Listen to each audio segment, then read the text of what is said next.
Hello and welcome back to the Shipper Thesis and a Crusader Kings 3 tutorial series. If you join me today, it's because you want to learn all about armies and winning wars in Crusader Kings 3. Specifically the armies. We're going to really spend some time going into the detail about army compositions and how they work. In the previous video, we did a 900-mile-an-hour explanation of how warfare works, and we kind of touched on most of the subcomponents that make up warfare, from, generating a claim, to raising your armies, to doing a battle, to doing sieges, capturing prisoners, and all of that sort of stuff. So if you haven't seen that, and you do just want a general overview, I'm going to make it appear kind of in the top right of the screen about now.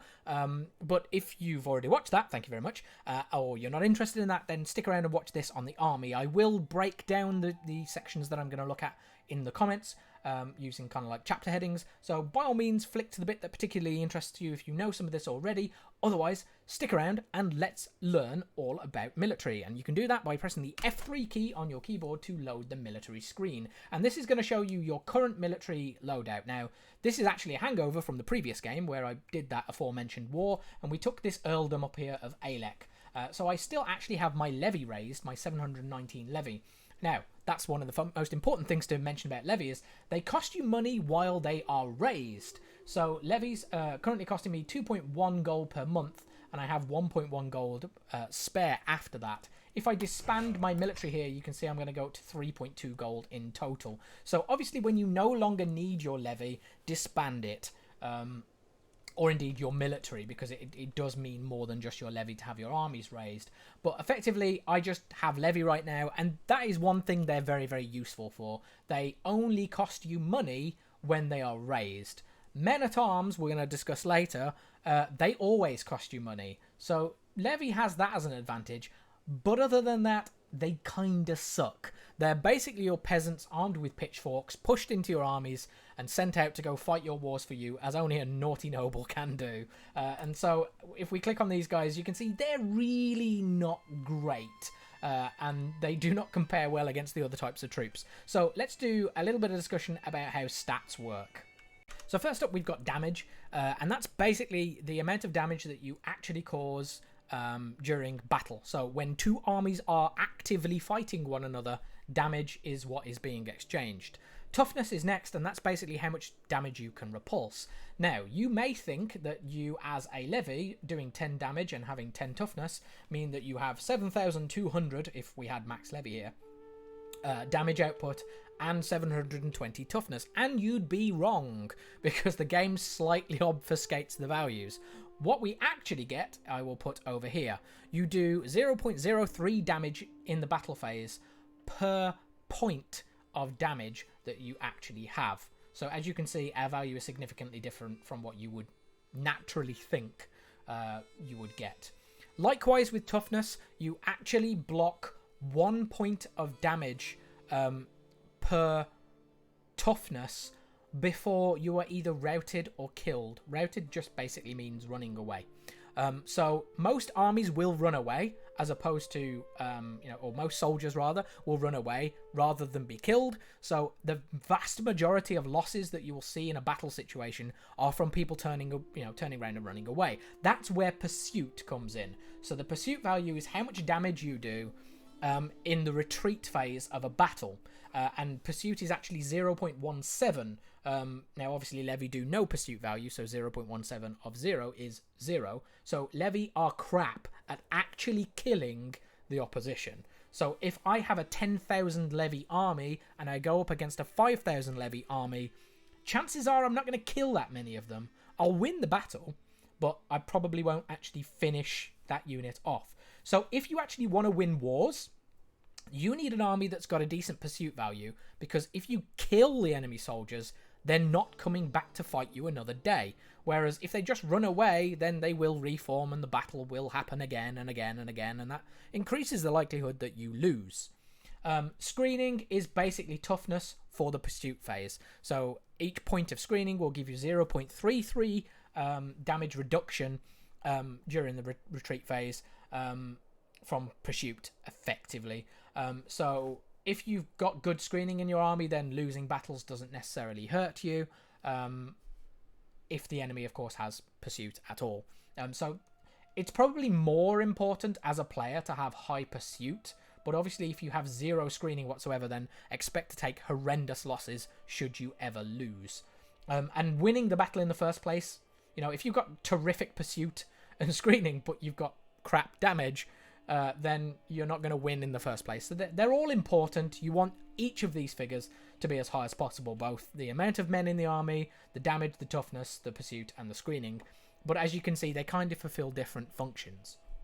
Let's now compare levies to knights, which are an entirely different type of unit. These basically are your noblemen who are the best trained. They have the best equipment. They're probably kitted out in like full plate. They have the best weaponry. So these guys are absolute lawnmowers on the battlefield. They will absolutely trounce levies.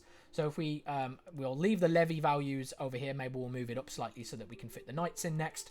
And then if I hover over prowess, you can see that each point of prowess will give a knight 100 damage and 10 toughness. So if I convert that to the 0.03 damage and the toughness modifiers, you can basically see knights are really powerful. This is one dude. So if I compare this one dude against all of this levy up here, he can kill a lot.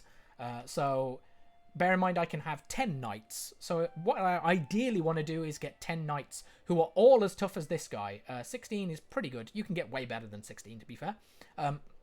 Now, if I actually wanted to get great knights, there's a few different ways that I could go about doing that. I could click this Invite Knights button up here. That would take me over to this Decision tab, which you could also access by pressing F8.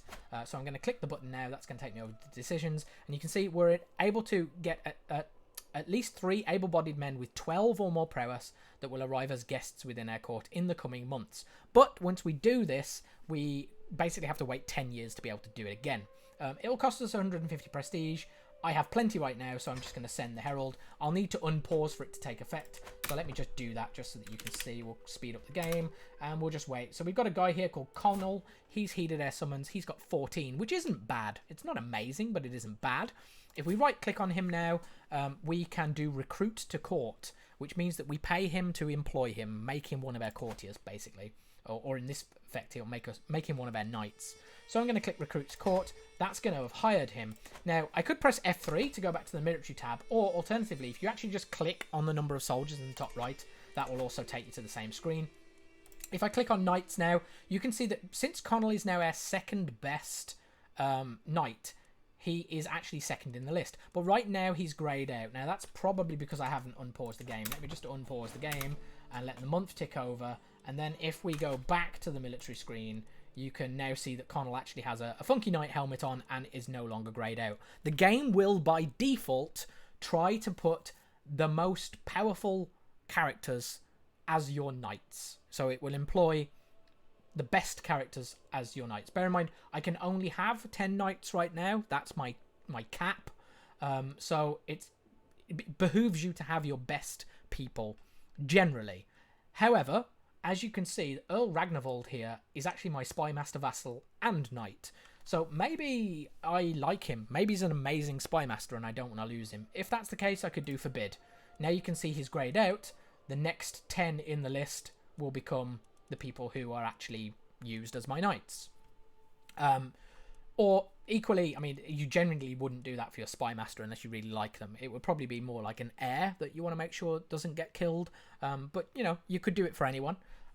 Likewise, if I scroll through this list, maybe there's someone right at the bottom here, like this courtier. Let's say he was my heir. Or in fact, let's say Brian here. Brian's my heir. He has 1 prowess. Let's say I hate Brian. Let's say he really sucks and I want him to die. Maybe I'll force him to be a knight by clicking the force button. Now he's included as one of my 10 knights, and when I go to war, he's going to be on the front lines, which will increase the likelihood that he will get killed. If an army loses a battle, then each knight will have a 10% chance of being captured and imprisoned and a 5% chance of being killed. So it's a good way to trim your family tree or get rid of vassals that you don't like by forcing them into your army and sending them into unfavourable matchups. So that's not necessarily about how to manage your military, that's more about how to manage people you don't like, but it's done via managing your military, so I thought that I would mention it. Just having these set to allow just means that it will default to using highest prowess first, which is generally the thing that you're going to want to leave it on. to be honest, but just so that you're aware. Lastly, these figures that I put over here for these knights, I'm going to make them even better because we're going to then take into account this at the top of the screen here, knight effectiveness. And you can see right now I've got something called chivalric dominance that's giving me a plus 75% boost to my knight effectiveness. And I'm now going to update these figures here from what they previously were, and you can see now these knights are now way better, or at least this particular knight is now way better. And if you consider that we would add this up across the prowess of all of these knights, you can see how having a high number of knights means that you're, very comparable against Levy. We'd be able to do an awful lot of damage output just by using knights. And your knights will generally kill hundreds of people by themselves. It's slightly OP. It's very cinematic. I think it's kind of matches Hollywood and the kind of nostalgic or romantic view of knightly orders, but it is kind of relevant. Like I said, these are your trained people. They've got the best gear. They're given the best seats in the house, as it were. They'd be treated. They'd be better fed, better armored, better armed. So it does actually make sense that they would be your kind of powerhouses on the battlefield. Lastly, we have men at arms. Now, there's quite a bit of information that we need to go in for men at arms, so bear with me. We're going to shuffle these values up here just so that I can do the same thing with these guys. Actually, very briefly, before we take a look at men at arms, let's just press the C key on our keyboard and just show you that you can actually go find other knights. So I did mention that it's 10 years that you have to wait for that knightly decision to refresh. So you're not going to necessarily want, or you're not necessarily going to be able to wait 10 years if you just had a costly war. So you could go in here and configure these values to be all inside diplomatic range. Ruler, you probably want not ruler. Adult, yes. Gender, male. In most cases, your knights are going to need to be men, unless your gender law allows knights to be women. Marital status doesn't matter, but if you get unmarried people, you might be able to marry them in. So if we do this and then we sort by prowess, you can find people who have, a good stat. So Amadeus here, he is 24, so he's an excellent knight. If we could hire him, that would be great. Whether or not you'll be able to hire these people will somewhat depend on where you are in the world, their opinion of you. If I right-click on this guy, you can see he currently won't actually come to court. I can't actually arrange him to get married. So, yeah, right now I wouldn't be able to get this guy, but you will find that the game will allow you to hire some people. If I actually sent this guy a gift, that would improve his opinion of me, and then at that point he's slightly closer to accepting, but still doesn't want to. So maybe I'd have to sway him for a while, and then he could come. That's just a way that you can get additional people. Like, it should be easier as your game progresses to get more people into your court. This is literally the start of a playthrough where I've not geared anything towards grooming these people to join me, so it's a little bit harder. But I just wanted to let you know that you shouldn't just wait for that decision. It's a nice thing to fire, but you do get random people who show up. Like I said, you will get 3 people over the course of time. If I unpause again, we should get more people arrive in the court, he says. But I think I may have actually reloaded the save where I haven't actually done the decision. That's my bad, and that's the curse of video editing. So if I do that now, there we go. We got Aid here, and he's a 13. So you'll get okay knights, but if you want to go and get really good ones, you might need to go and find them. And maybe marry them into your court. Marry them into your family, for example. So I just wanted to give you an idea that you can actually get good knights in. Other things to look for rather than just prowess. You could actually twin this with looking for good traits like robust, for example, because that gives a +4 to prowess. So if you found robust people and married them into your family, then you're naturally getting people who are good heirs, or good characters in your dynasty who are also going to be good knights as well. So yeah, just a bit of a segue there. Let's go back to taking a look at men at arms. In fact, no, I'm going to do one more cheeky post edit, which is you need to be aware of where these caps come from. So you can see right now, I've been fast forwarding the game and my levies absolutely nosedive down to 111. You might be wondering why that is. Now, this character was console commanded to own all of this stuff, and therefore, as a duke, he owns way too much territory. There's no way he should own all of this. What he should really do is promote himself to be a king, and then he'll have a much easier time of it. He just doesn't currently possess the gold to be able to do that. But he totally could. He could do this. In fact, I'm just going to briefly pause and do that so you can see the difference. Okay, so I've just basically given him a load of gold so I could go and create all of the duchies that make this title. And you should see that's actually enabled a decision now for us to found a new kingdom. So we could actually just create a brand new kingdom via here. Or equally, we can just click on the Kingdom of Ireland here, click create title. It'll only cost us 500 gold rather than having to spend all of this over here. So this decision is great in that it allows you to create your very own custom kingdom, but it does cost you piety and prestige. Whereas I can just use the create title on the actual Kingdom of Ireland here, and once we create that, we're now a high king, and you can see that my my holding amount has increased because I'm now a king. If I let them next month tick over, you can see now my levy has recovered slightly. Now, it's still a lot lower than it should be, so I can actually go and give away maybe some of these duchies to somebody else, and then that would increase our levy even further. But you can see just not being so terribly over our limit does help. We no longer have buildings that are not doing what they should do, and we aren't. You know, we're only suffering an 80% modifier instead of 100%. So you should always keep an eye on this up here, and be aware that the amount of knights has now gone up because now we're a king. So you can kind of see what makes up that cap by hovering over this here. You can see that being a king is giving us +7, King's Guard is giving us +4, and the fact that we're illustrious is giving us +2. So yeah, your knightly values will change through the course of the game, and there's various different modifiers. The lifestyle tree of martial, which we already have, gallantry. Gallantry is very good. Chivalric dominance was what was giving us that 75% modifier. This is great for your knights. But there's a bunch of different things across the game. I don't want to spend too much time going into every single one, but just be aware that there are various different things, and if you can increase the cap on, say, your men-at-arms, like you can see here now, because I'm a high king, I'm getting +4, household soldiers gives me +1, and mustering grounds gives me +1. So there's a bunch of different values that you can find either through buildings or lifestyle or rank that will increase the amount of things you can do with your army.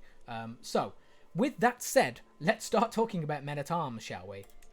So if I click on the create men-at-arms, I now have a cap of 6. I previously had 5, and each one of these that you buy will use one of these caps. So let's just hire some bowmen.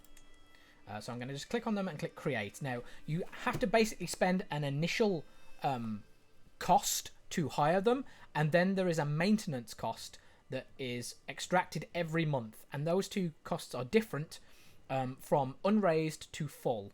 And you can see here we'll start with 5 soldiers and we'll reinforce to 100 soldiers. So if I do create here, you can see currently they're costing me 0.6 here, or at least at full maintenance they will cost me 0.6, and they're costing me 0.6 right now because they've got to reinforce up to that 100 value. And you can see that their maximum size is 8. I'm using 1 men-at-arms here. If I go back to create there and I do bowman again and do create, you can see I'm now using 2 of my men-at-arms. Now, you don't generally want to do this, and the reason that you don't want to do this is because you can see I could have instead clicked on the size 1 of 8 and increased to size 2, and if I do that, you can see I'm still only using 2 of 6. So increasing the size of one of your already existing men-at-arms regiments is preferable than just hiring the same thing over and over again, because you will not use a slot up, and basically the increasing cost is the same anyway. So if you don't want them anymore, you can always click on them and do destroy regiment, and that will get rid of them. So you can correct a mistake, but you will have lost the gold that you invested in creating them in the first place. Now, generally you want a kind of mixed arms approach to this. However, there is more to men-at-arms than what you can see here, and the game doesn't really bother to explain it. So you can find a bunch of information out from the encyclopedia, which I think is F9. It is F9. Lucky me. So if you go to the encyclopedia and click on men-at-arms, you can see all the stats here for men-at-arms, and you can do some comparisons this way. Now, I'm just going to type in bowman. Now, I'm going to very briefly explain there are 3 different categories of men-at-arms regiments in Crusader Kings 3. The first one is basically kind of like a regular men-at-arms. Bowmen are one of those regular men-at-arms, the ones that we've already just hired. You then have cultural specific units. So longbowmen are an example of bowmen that are culturally specific to Wales and England. If you're Welsh or English, you can hire longbowmen, providing that you have the prerequisite technology, basically. And that's like the cultural technology, which we may have mentioned in a previous video. If we didn't, you can just go down here, click on this little candle here, and this shows you your current cultural innovations. For Ireland, I believe you need to get to High Medieval, and if you scroll down to Cultural and Regional, you can see Hobbies here.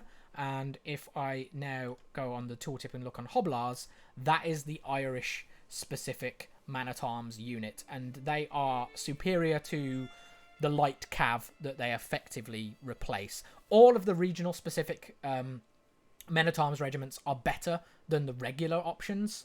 So everyone has access, no matter where they are in the world, as far as I'm aware. You can have bowmen, but not everyone can have longbowmen. You need to be Welsh or English to get those. Likewise, you need to be Irish to get the Hoblars, and so on and so forth. Furthermore, there are regional specific men-at-arms, and that means that you actually need to be in one of the regions. So you need to be in North Africa rather, or the Middle East, or Persia, in order to get, I think it tells us down here somewhere. Perhaps I'm making it up.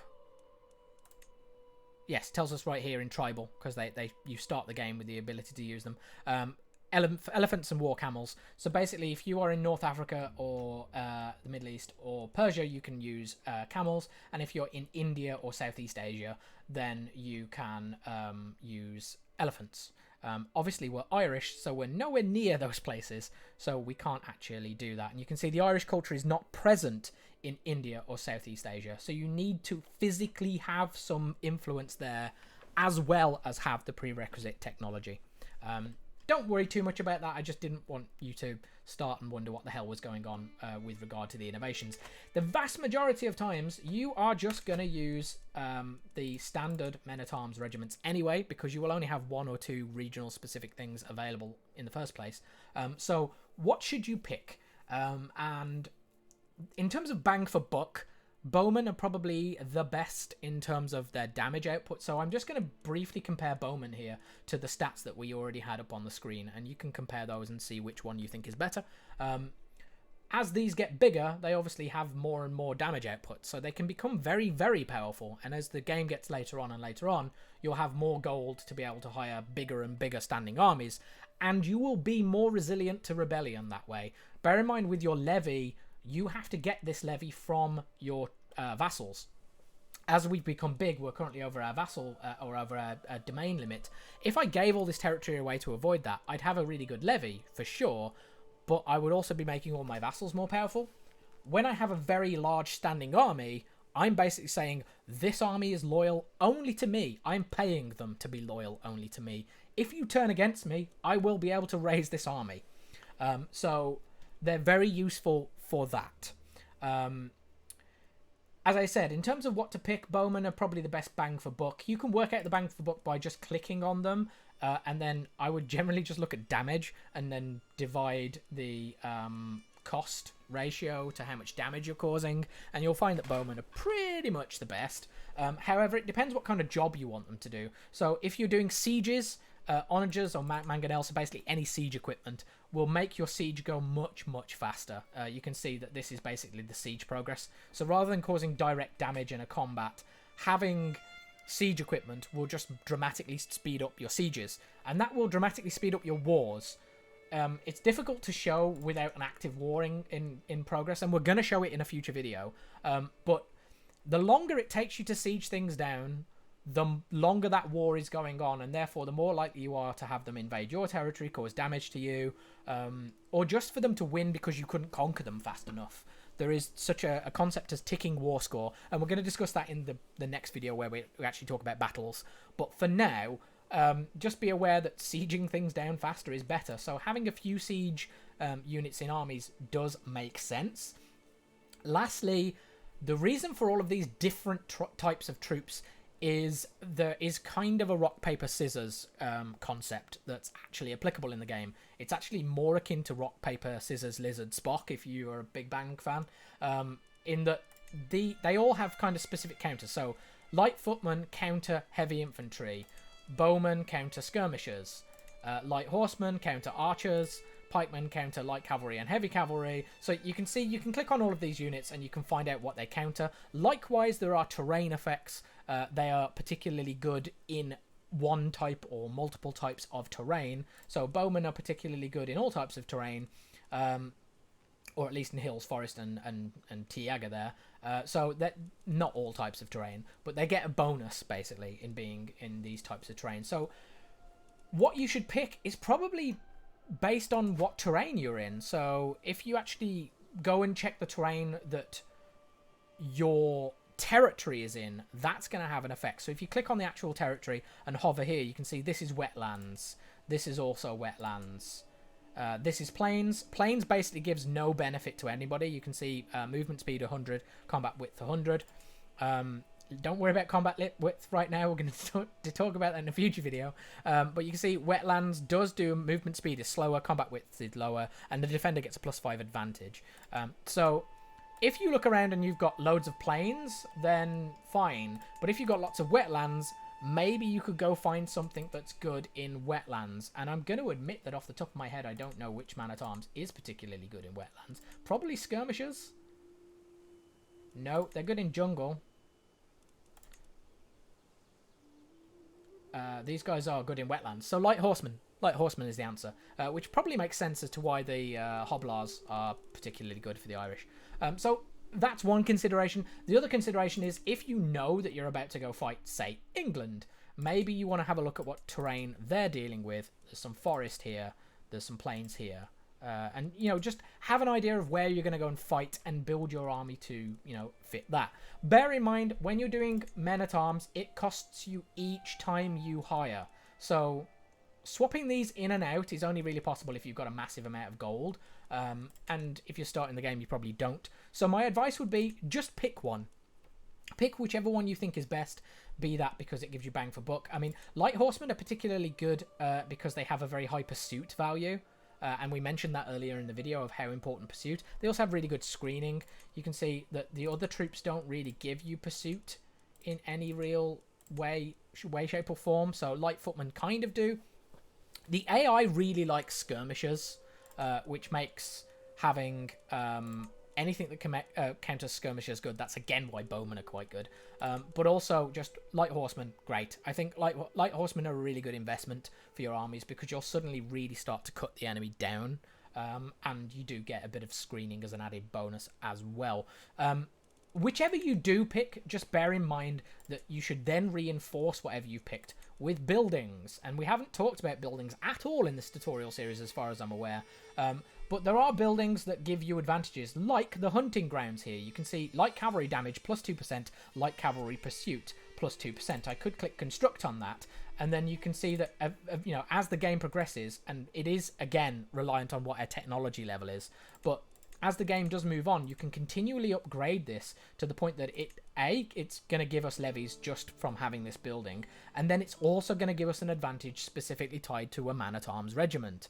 So as we do this, you can see our light cavalry get better and better and better as the game progresses. So generally speaking, whilst it's kind of good to have a little bit of a mixture of troops, I would also say pick one thing that you're going to heavily lean on and then build lots of buildings that reinforce it, because then that way you're kind of really stacking the deck, and then it gets to a point where the countering of units doesn't matter so much. Now, I'm going to go into the countering in a future video because I think without seeing a live example it's kind of difficult to explain.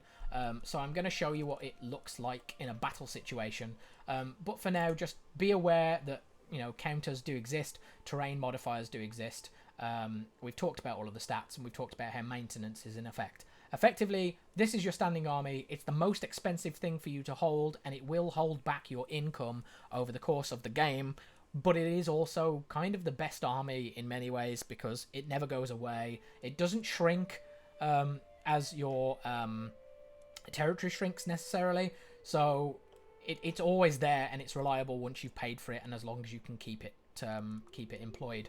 And then, of course, lastly, we've got Mercenaries again. And these are just ones that you get as a 3-year contract. When you click on Mercenaries, you can see what they are composed of. So this one down here, these Gallo Glasses, they have 2,510 soldiers, but they also have 4 knights. They have about half of them are levies. They have light horse, they have light footmen, and they have pikemen. So you can see we could hire them for 3 years for 539 gold.